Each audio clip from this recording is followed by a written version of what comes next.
Halo, salam satu data. Hari ini saya akan mengadakan pembahasan soal kisi-kisi teknik komputer dan informatika untuk seleksi akademik PPG dalam jabatan tahun 2022.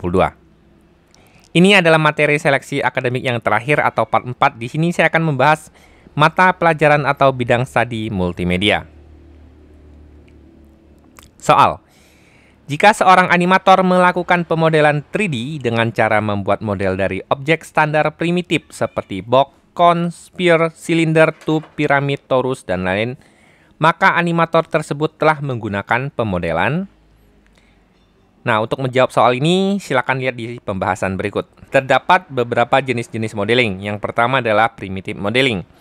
Primitive modeling merupakan salah satu teknik dasar pemodelan 3D dengan cara membuat model dari objek dasar seperti box, cone, sphere, silinder, dan tube. B. NURBS modeling. NURBS surface adalah model permukaan halus yang diciptakan melalui penggunaan kurva Bezier seperti versi 3D dan alat pena MS Paint.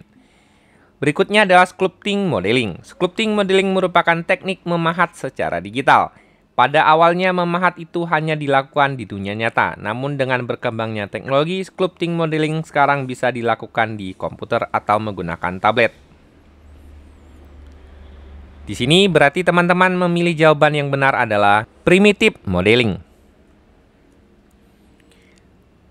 Prinsip interaktif yang menyatakan bahwa sebuah aplikasi yang menggunakan antarmuka harus mampu membantu para user dalam menyelesaikan tugasnya adalah pembahasan.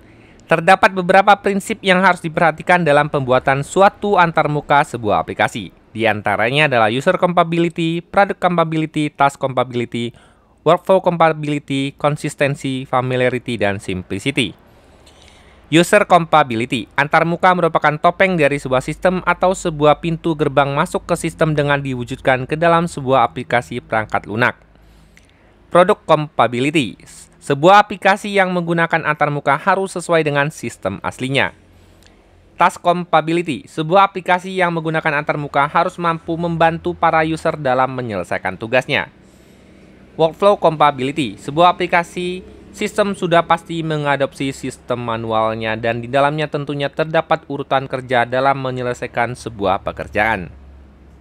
Jadi di sini jawabannya adalah task compatibility ya, membantu user dalam menyelesaikan tugasnya.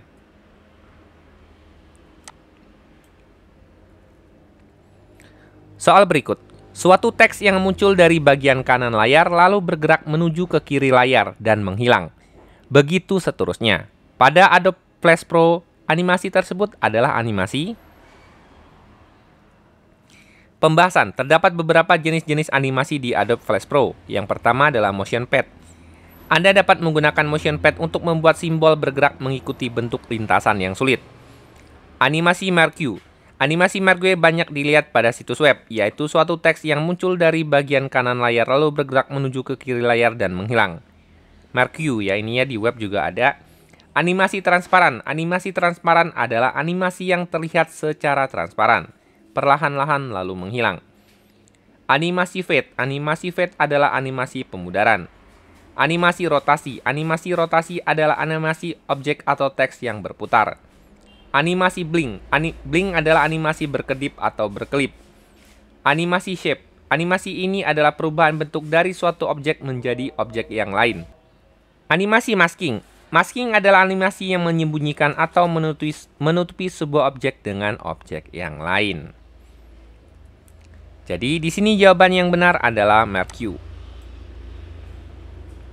Jika volume semakin meningkat secara bertahap selama suara dimainkan, maka pada flash efek tersebut menggunakan fungsi.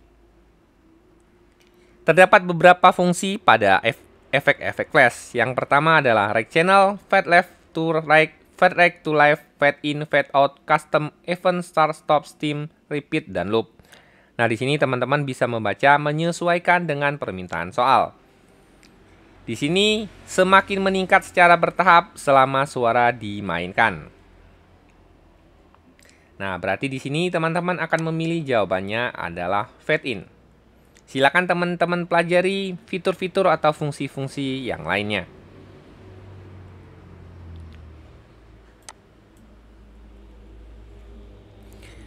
Gerakan kamera maju mendekati objek disebut dengan Berikut ini adalah gerakan kamera dalam pengambilan gambar. Yang pertama adalah panning.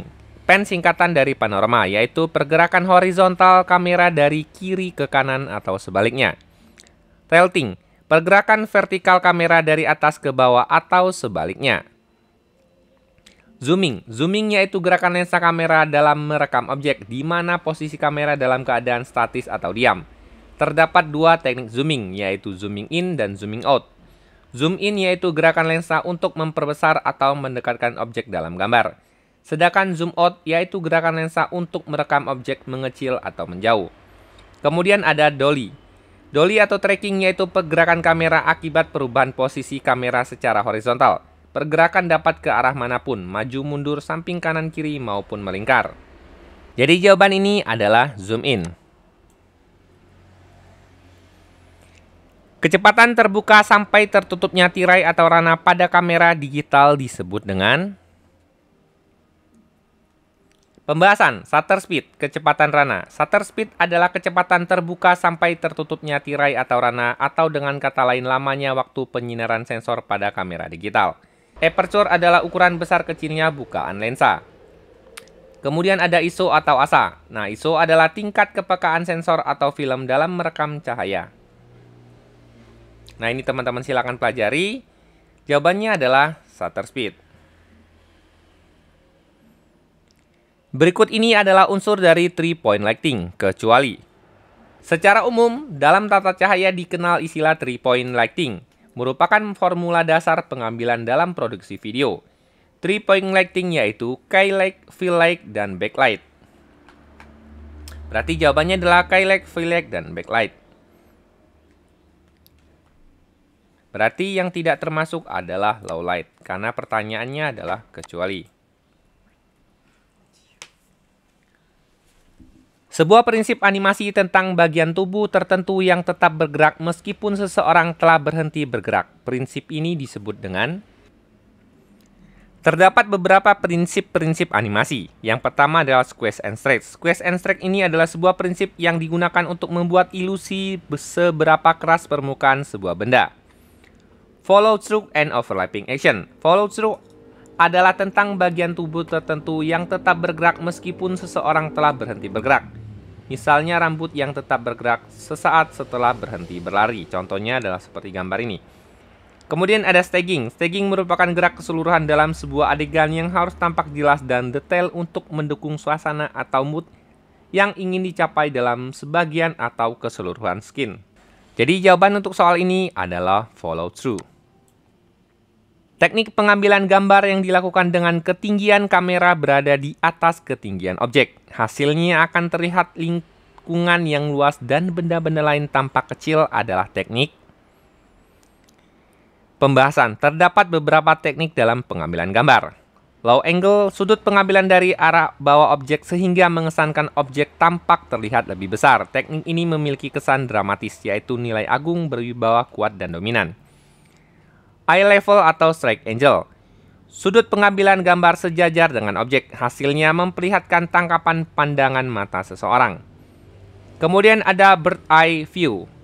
Teknik pengambilan gambar yang dilakukan dengan ketinggian kamera berada di atas ketinggian objek. Hasilnya akan terlihat lingkungan yang luas dan benda-benda lain tampak kecil. Misalnya gedung bertingkat, rumah, jalan, dan sungai. Kemudian ada high angle. Pengambilan gambar dari atas objek yang diarahkan ke bawah sehingga mengesankan objek terlihat kecil. Kesan yang ingin ditimbulkan pada angle ini yaitu kesan tertekan atau lemah.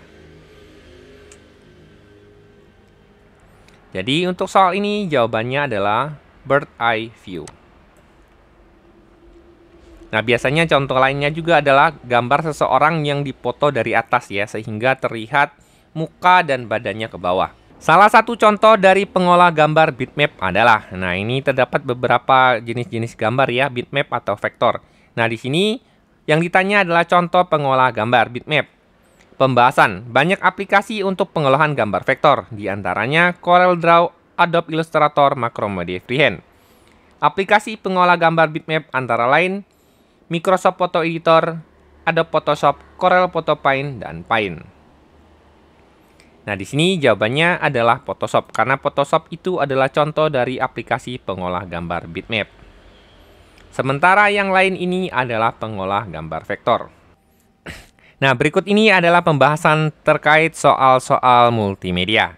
Saya tidak bahas banyak karena di sini sudah ada file PDF-nya, di sini sudah ada jawaban-jawaban dari soal-soal multimedia. Silakan teman-teman pelajari, link untuk soal-soal ini sudah saya lampirkan di kolom komentar. Jadi silakan di-download. Nah, ini ada dua, ada 1 dan 2. Silakan teman-teman pelajari semua soal-soal terkait multimedia dari soal-soal berikut. Kemudian teman-teman juga dapat melakukan download modul multimedia untuk pembelajaran. Di sini saya juga melampirkan modul bahan belajar untuk informatika. Ini adalah modul bahan belajar untuk calon guru P3K. Tetapi masih relevan karena materinya di sini juga termasuk adalah materi untuk teknik informatika. Jadi silakan teman-teman sisanya pelajari dari pembahasan soal yang ada di sini. Saya lampirkan modulnya. Ini adalah materi terakhir yang saya bahas, part 1, part 2, part 3, dan part 4. Jangan lupa like, share, dan subscribe channel ini. Semoga teman-teman lulus dalam mengikuti seleksi akademik PPG dalam jabatan tahun 2022. Semoga bermanfaat. Salam satu data.